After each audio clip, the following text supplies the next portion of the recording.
So more than fiction, some of you already know that when we came out with Volume 1, it was launched way back in September 2014, I believe. I remember.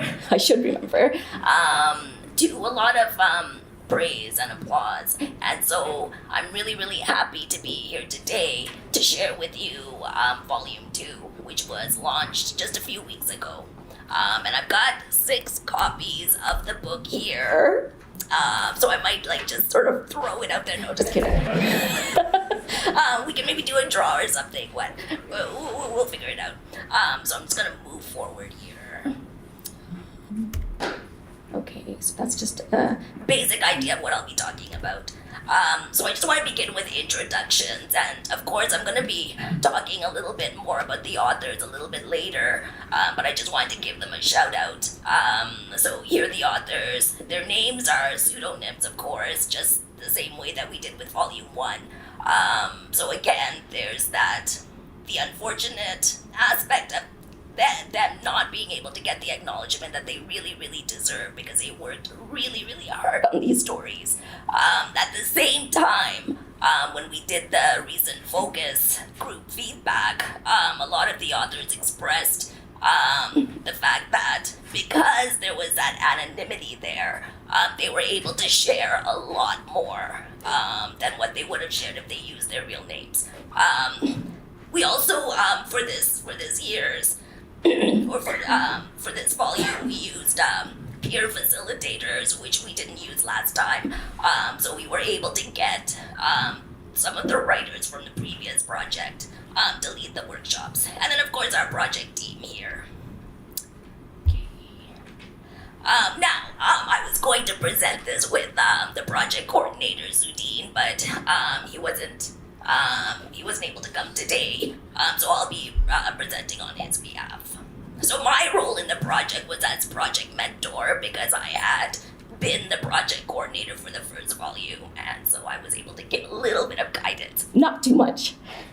Okay, so that was like a photo taken from the first volume's launch. And again, the first volume was really initiated by the South Asian Pause Women of Elan, Empowerment, Love, and Networking. And that's a support program for women at ASAP. So again, that was a really wonderful book that came out. Some of you may have already read the stories. It's now available online as well. Okay, so just a really little bit of points about the first volume. So to date, we've distributed over 350 copies of the anthology.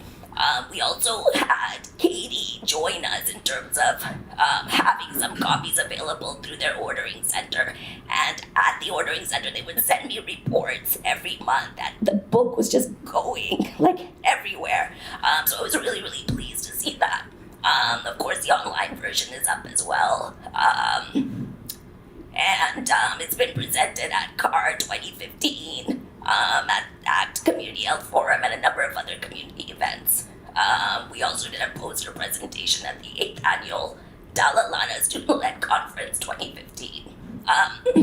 Now, another really interesting thing is, how did we use the anthology in research? And a research project that ASAP initiated was the Story Sharing for Sexual Health study.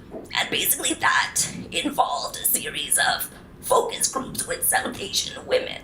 And they were given it was a comparison between how sexual health information was processed either through fact sheets on sexual health or through stories. So, for example, stories from More Than Fiction, Volume 1.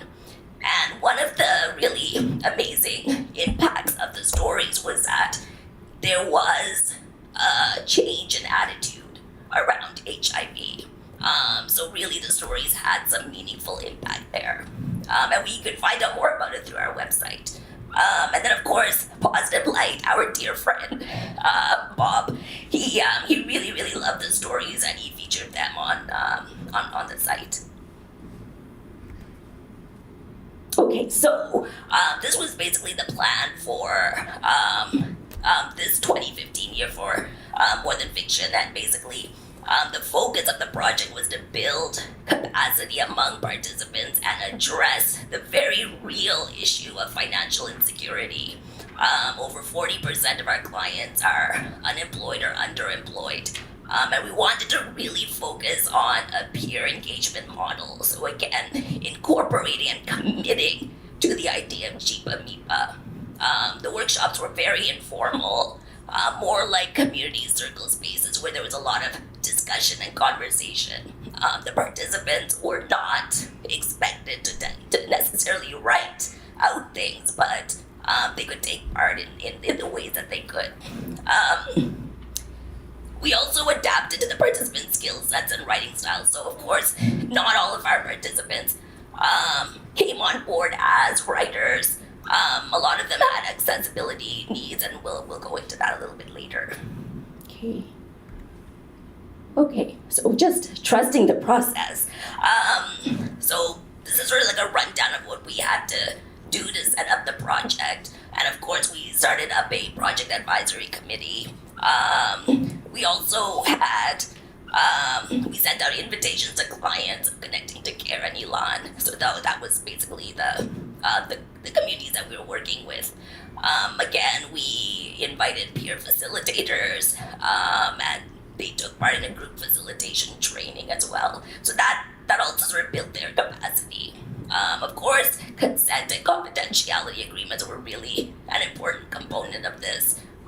Because story sharing can go in many different directions. People can share all manner of details and whatnot. So it was really important that the folks that were coming on board felt safe and reassured that their stories and their identities would be kept private. So the workshop series involved 8 workshops in total. And then there was a lot of back and forth, one-on-one drafting and editing. So the writers were working with Sudhir and myself. We also had 2 volunteers come on board to do the proofreading, which was really great. Of course, we offered our participants substantial honoraria because if the focus is on financial insecurity, then it's really, really important that we commit to creating opportunities where our clients can access some financial resources. And so that honoraria was very, very important. Accessibility needs. So again, some of the folks that came on board did not write. So we figured out ways to sort of make it accessible for them. So one of the things that we did was we sort of engaged them in an interview process. So we used recording devices to record them as they spoke out their story, and then we transcribed them.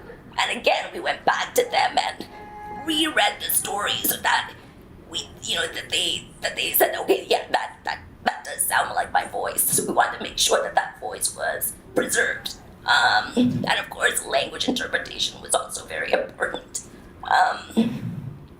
So the editing process as well, again, going back to confidentiality and privacy issues, we want to make sure that a lot of the identifying information was taken out. And of course, during this process, we again continue to consult with the writers to make sure that they were comfortable with those changes. And then of course the pseudonym use. Okay, so tensions.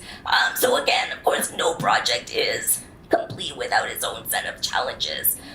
So many times the deadlines had to be extended, and there were many, many reasons why. I mean, when you're working with vulnerable communities, marginalized communities, a lot of other factors in their environment comes in and might disrupt these commitments that they've made. And so there's a lot of that happening, and what that sort of in turn did for us is that we had to increase our support services for these writers. So we wanted to let them know that you can still access case management, peer counseling support, and whatever else you need to get the other stuff addressed as well.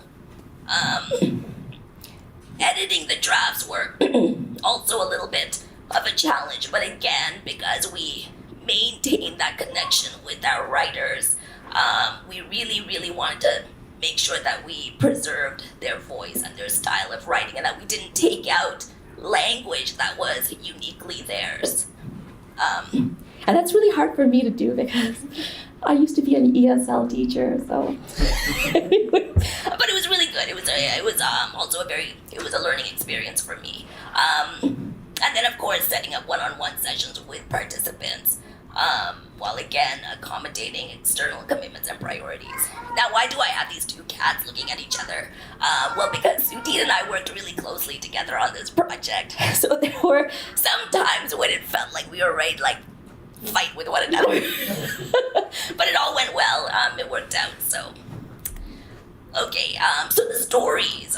What were some of the issues that were addressed in the stories? So, like I said, the stories went in all kinds of different directions, and you'll find that as you read through the book, you'll see that each story has its own unique quality. We do also have some poetry in there, which was wonderful, and we even had some of the writers come to the launch and recite their poetry and their stories. So some of the issues included loss and grief, isolation, homophobia, ARV treatment adherence, homelessness, self-reliance, self-care, resilience, family bonds and parenthood, connection to community, healthcare, substance use, redefining masculinity was a really good one, immigration challenges, HIV disclosure, and a lot of other complexities in between the lines. Now, of course, you're probably wondering, with all of this, it's quite weighty, these issues. So how did these writers not get triggered while they were writing their pieces? So again, as I said before, the support services that we provided really intensified in terms of providing them with that kind of emotional support and grounding. And I have to say that because obviously we're functioning from a peer support model, so of course the peer supporters also sort of might experience some kind of exhaustion or whatnot. And I have to say that is why I am so grateful to ASAP. Oh, I'm almost out of time. Okay, that's why I'm so grateful to ASAP for just for being there for us as well, and just checking in. Our ED would check in with us and make sure that we were also still sane. Okay, let me see if I can get through this. So we did do a focus group with our writers, and these are just some of the quotes that came out of the feedback. So as you can see, for example, my story was about how strong I've become over the years. I learned I was my friend and I'm my own support. I wanted to get involved because I saw what you guys did last year. It was really inspiring and well put together. There's a lot in my life that I can't share with other people, but writing it was a way for me to speak and share that story. And then, of course, the 8 workshops, perfect market had been 10, we would have been fatigued. And then also the idea of creating a family setting with good food. And so the authors, I really have to thank them, because without them, we would not have been able to create something this beautiful. And I really hope that all of you will be able to take a read through, really spend time with the stories and get to know the stories. You might want to read them a little bit, a few times. And we're hoping that we might get some good feedback from all of you. Okay, and to the entire team. So again, our peer facilitators, our volunteers, our staff, our book designer, the 519 and 5 House, they sort of provided us a space for the workshops. Of course, our funders, Mac AIDS Fund, the Ministry of Health and Long-Term Care, Public Health Agency of Canada, and of course, special thanks to all of our clients for their patience and support. And feedback. So have a look at this, read it, read the stories, and please send us your feedback. Thank you.